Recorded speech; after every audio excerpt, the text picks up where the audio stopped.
हाँ, तो जो बोला वो कर रहा है विशाल सिंह। यानी विशाल सिंह फिर से एक बार वीडियो डालकर ललकारा है और ये स्टोरी आप लोग अपनी स्क्रीन में देख सकते हैं। इस समय विशाल सिंह ने डाला और लिखा है कि मैं पटना पहुंच चुका हूं।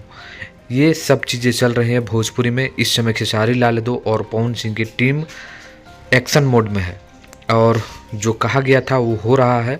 आइए कुछ और वीडियो आए हुए हैं उसमें आप लोगों को दिखाते हैं। नमस्कार, मैं रविंद्र और आप सभी देख रहे हैं भोजपुरी स्टोर चैनल। देखिए, विशाल सिंह और नीतीश यादव बिहारी का जो मामला है अब बहुत ही ज़्यादा तूल पकड़ चुका है और जो बोला गया था कि मैं छपरा पहुंचने वाला हूं तो ललकार दिया है। देखिए सबसे पहले इस वीडियो को। हाँ जी, क्या हाल चाल। तो आ गया हूँ पटना, अभी जा रहा हूँ छपरा। 5 मिनट में छपरा पहुँच जाऊँगा। उसके बाद जा रहा हूँ मरौड़ा गढ़ देवी जी के मंदिर में, वहाँ पर 1-2 घंटा रहूँगा। उसके बाद शाम तक यहीं रहूँगा, उस मंदिर में 1-2 घंटे रहूँगा। वहाँ पर जो लोग मुझे चाहने वाले हैं वो भी आ सकते हैं और जो नहीं चाहने वाले वो भी आ सकते हैं। सब अभी आप लोगों ने देख लिए इस वीडियो को। इसमें जो विशाल सिंह ने डायरेक्ट बोल दिया है कि मैं छपरा रहूँगा और 2 घंटे रहूँगा, उसके बाद पटना जाऊँगा और पटना भी मैं 2 घंटे लगभग वहाँ पर रुकूँगा। तो इसका कहने का मतलब यही है कि जो मैंने बोला वो कर दिया हूँ और मैं पटना पहुँच चुका हूँ।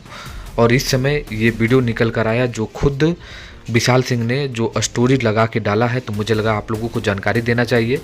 अब देखिए इन दोनों का क्या होता है आगे, क्या नहीं होता है, अब ये तो देखने का भी समय है। अब आपको क्या लगता है किसकी जीत होगी किसकी हार होगी, आप लोग ज़रूर कमेंट करिए। आप लोग बने रहिए, लेटेस्ट वीडियो आप लोगों को नया नया आज दिन भर मिलते रहेगा। धन्यवाद।